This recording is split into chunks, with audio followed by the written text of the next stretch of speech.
ये कड़वा सच है। भगवान की कृपा तो हम सबके ऊपर है, अनवरत बरसती रहती है, बस पहचान नहीं पाते, पहचान नहीं पाते। कृपा न हो न, देखो विपत्ति दिखती है, कृपा कहाँ होती है? ऊपर से।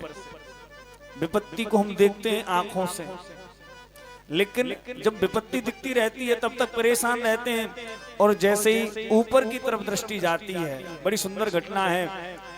रावण सामने खड़ा है, खड्ग लेकर के, तलवार लेकर के सीता जी के सामने, मां जानकी के सामने, और कहा 1 महीने का समय दे रहा हूं तुम्हें, उसके बाद मुझे अपनाना होगा। विपत्ति दिख रही है तो कांप रही है, परेशान हो रही है, लेकिन वो राम जी की कृपा, हनुमान जी महाराज ऊपर वृक्ष के ऊपर बैठे, वो दिखाई नहीं दिए।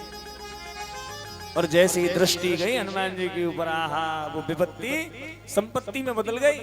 बोलो राधे राधे। विपत्ति दिखाई देती है लेकिन कृपा भगवान की दिखाई नहीं देती। भगवान की कृपा तो हर समय हर जगह व्यापक है,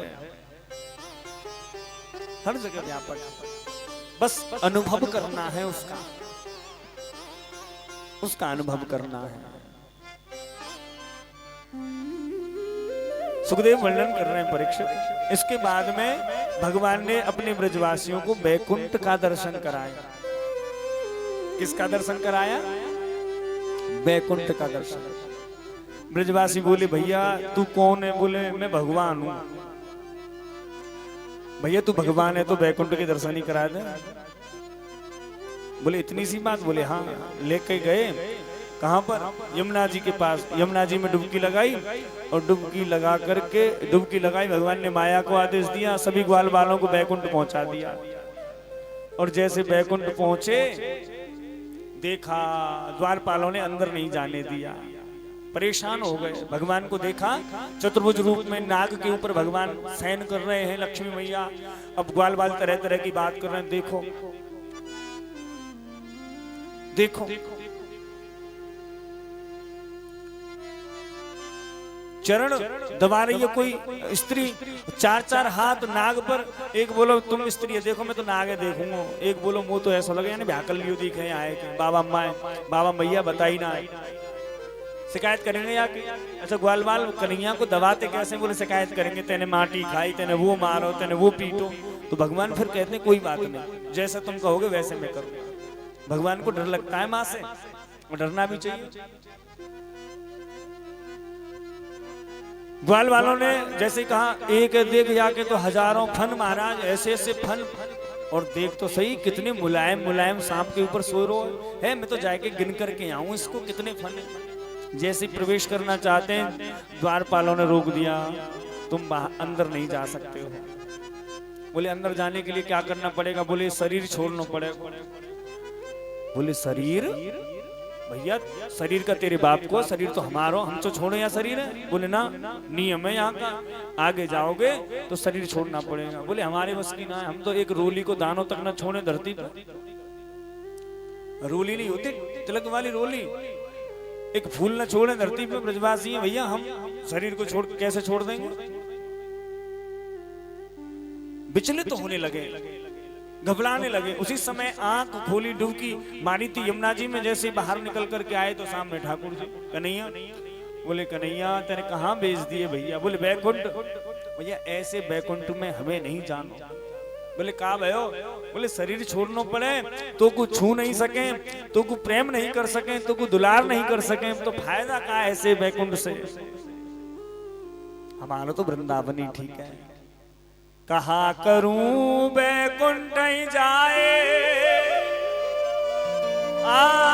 कहा करूं बैकुंठ ही जाए, जहां नंद यशोदा मैया।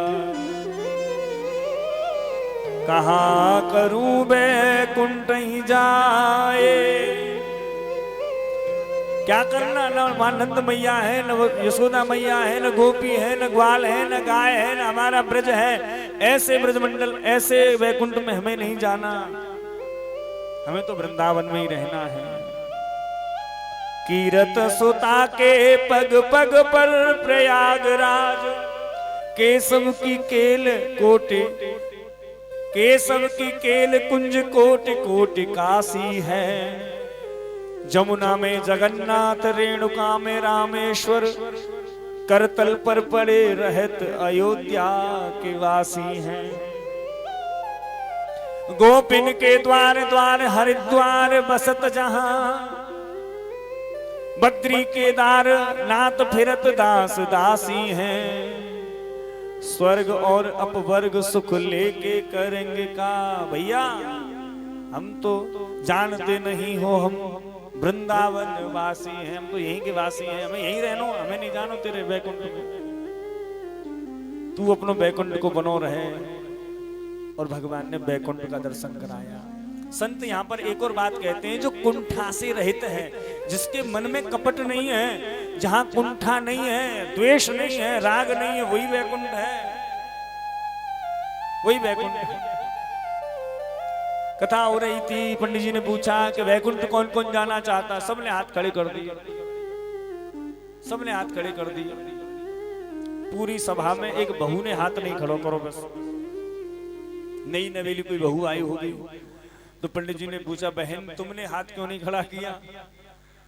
तुम्हारी सासू ने खड़ा किया, नंद ने किया, बाकी और जो श्रोता हैं उन्होंने खड़ा किया। बोले महाराज ये सब बैकुंठ चले जाएं तो मेरो घर अपने आप ही बैकुंठ रह जाए। वो है सब बैकुंठ चले जाए। तो ऐसा भी बैकुंठ नहीं लेना चाहिए जहां अपनी चले जाए। कहा करूं बैकुंठ नहीं जाए। इसके बाद में फिर लीला आती है, सुंदर रास लीला। बोलो राधे राधे। भागवत जी के प्राण हैं ये, जैसे हमारे शरीर में प्राण सूक्ष्म प्राण हैं, वैसे ही भागवत जी के ये 5 अध्याय प्राण हैं। रास लीला कोई साधारण लीला नहीं है, बड़े ध्यान से सुनना। ये लीला एक ऐसी लीला है जिस पर हम लोग बड़ी बड़ी उंगली उछालते हैं, बड़ी बड़ी टिप्पणी करते हैं, बड़ा बड़ा वक्तव्य बोलते हैं, बड़ा बड़ा जाने क्या क्या महाराज भाषण दे जाते हैं। लेकिन ये लीला बड़ी सुंदर लीला है। रास लीला के लिए लोग कहते हैं भगवान ने ये लीला, भगवान को लीला नहीं करनी चाहिए थी। गोपियों के साथ नृत्य कर रहे हैं, गोपियों के साथ भेंट कर रहे हैं, ये लीला भगवान को नहीं करनी चाहिए। मैं उन सभी से कहना चाहता हूं, भैया भगवान तो सर्वज्ञ हैं, भगवान तो जगदीश्वर हैं, और हम सब यहां भगवान की गोपियां हैं। पुरुष कोई नहीं है, विश्व में कोई भी पुरुष नहीं है। पुरुष तो केवल एक परमात्मा है, हम तो सब उसकी गोपियां हैं, हम सब उसकी गोपियां हैं। हम कठपुतली तेरे हाथ की, हम कठपुतली तेरे हाथ की, चाहे तुझे